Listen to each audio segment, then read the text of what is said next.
4 marks type question, important for 4 marks. Solenoid అంటే మనకు తెలుసు, నెంబర్ ఆఫ్ టర్న్స్ ఉన్న వైర్ని మనం ఇలా కన్స్ట్రక్ట్ చేస్తే అది ఒక సాలినాయిడ్గా బిహేవ్ చేస్తుంది.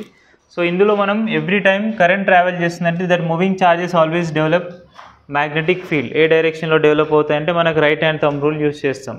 ఇప్పుడు కర్లింగ్ ఆఫ్ ఫింగర్స్ కరెంట్ అయితే థంబ్ అనేది మ్యాగ్నెటిక్ ఫీల్డ్ డైరెక్షన్స్తో వస్తుంది. ఫర్ ఎగ్జాంపుల్ ఇక్కడ ఒక వైర్ తీసుకుంటున్నాం స్టార్టింగ్ పాయింట్లో, ఇక్కడ నుంచి కరెంట్ ఇలా స్టార్ట్ అయింది అనుకోండి, ఇలా తిరుగుతుంది. ఓకే, ఇలా తిరుగుతున్నప్పుడు మనం ఏం తీసుకుంటాం, కరెంట్ డైరెక్షన్స్ ఇలా తీసుకుంటాం. అంటే మ్యాగ్నెటిక్ ఫీల్డ్ డైరెక్షన్ ఎలా వస్తుంది, ఈ డైరెక్షన్స్లో బయటకు వస్తుంది.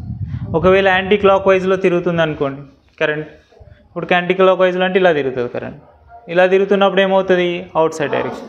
సో ఇప్పుడు మన అదే సిచ్యువేషన్ ఇక్కడ ఇమాజిన్ చేసుకుందాం. For example if I current is entering in to the solenoid, this is solenoid, number of turns form like this క్లోజెస్ట్గా ఫామ్ అయితే ఇక్కడ నుంచి కరెంట్ ఫ్లో అవుతుంది. ఆ కరెంట్ వాల్యూ సాల్వ్ చేస్తున్నాం. ఇలా ట్రావెల్ చేస్తున్నాం చూడండి, కరెంట్ ఇలా రివాల్వ్ అవుతుంది. ఫర్ ఎగ్జాంపుల్ ఫస్ట్ లూప్ దగ్గరికి వచ్చినాం అనుకోండి, ఇలా కరెంట్ వెళ్తుంది. Is this clock wise direction? Current first ఈ లూప్ గురించి మాత్రం ఆలోచించి, ఫస్ట్ ఒక లూప్ ఆలోచిద్దాం, మిగతా అర్థమైపోతుంది. ఒక లూప్ ఆలోచించడం చూడండి, ఫస్ట్ కరెంట్ అనేది క్లాక్ వైజ్ డైరెక్షన్లో రివాల్వ్ అవుతుంది. అంటే మనం ఇక్కడ బోర్డు మీద ఎక్స్ప్రెస్ చేయలేకపోతున్నాం, ఇక్కడ ఇమాజిన్ చేసుకో, అంతే కదా. ఇక్కడైతే లోపల కనిపిస్తుంది మ్యాగ్నెటిక్ ఫీల్డ్, ఇక్కడ కరెక్ట్ ఉంది. అంటే సాలినాయిడ్ ఎలా ఉన్నట్టే 3Dలో ఇలా ఉన్నట్టు. ఓకే, ఇది 3D డయాగ్రామ్ లెక్క.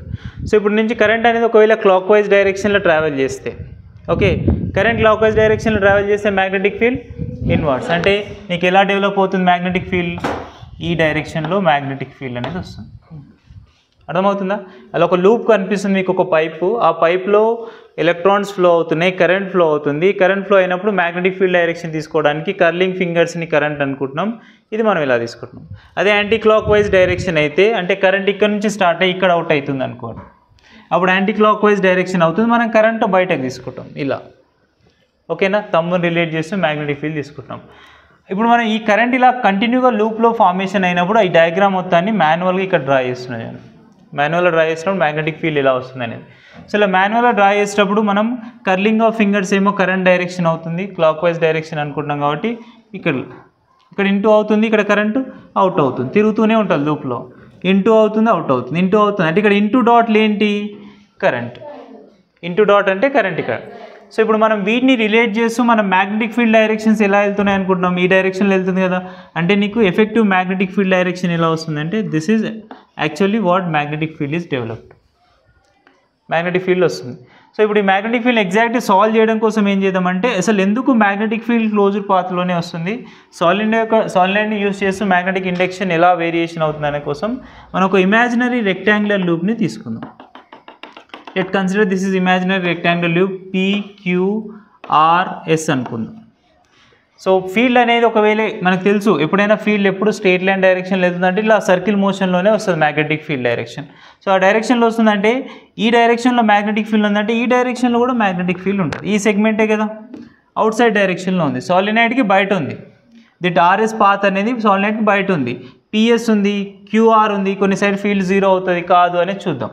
సో మనం గ్యారంటీగా చెప్పొచ్చు, ఫీల్డ్ అనేది ఎప్పుడైనా సాలినాయిడ్కి సెంటర్ నుంచి, ఈ సాలినాయిడ్ నుంచి వెళ్ళిన ఫీల్డ్కి మాత్రమే మ్యాక్సిమం ఇంటెన్సిటివ్ ఫీల్డ్ వస్తుంది compared to the out side. Out side కూడా మ్యాగ్నెటిక్ ఫీల్డ్ డెవలప్ అవుతుంది, బయట కూడా వస్తుంది మ్యాగ్నెటిక్ ఫీల్డ్, చుట్టుపక్కల వస్తుంటుంది, కానీ అంత స్ట్రెంత్ రాదు.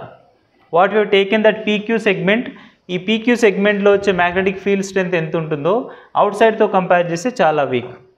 అండ్ వి నో దట్ ఎప్పుడైనా సరే, for example L length of segment తీసుకుందాం ఇక్కడ నుంచి ఇక్కడికి, ఎప్పుడైనా L ఫ్యాక్టర్ అనేది ఎలా ఉండాలి, along the field line direction ఉంటేనే మ్యాగ్నెటిక్ ఫీల్డ్ వస్తుంది.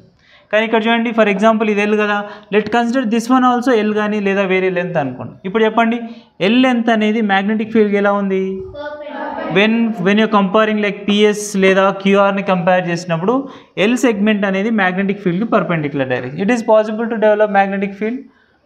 Integration of B dot dl, we know integration of B dot dl is nothing but BDL cos theta. So theta variations వల్ల, అంటే by taking of PS and QR segments లో magnetic field రాదు, because theta 90 అవుతుంది చూడండి, theta factor 90.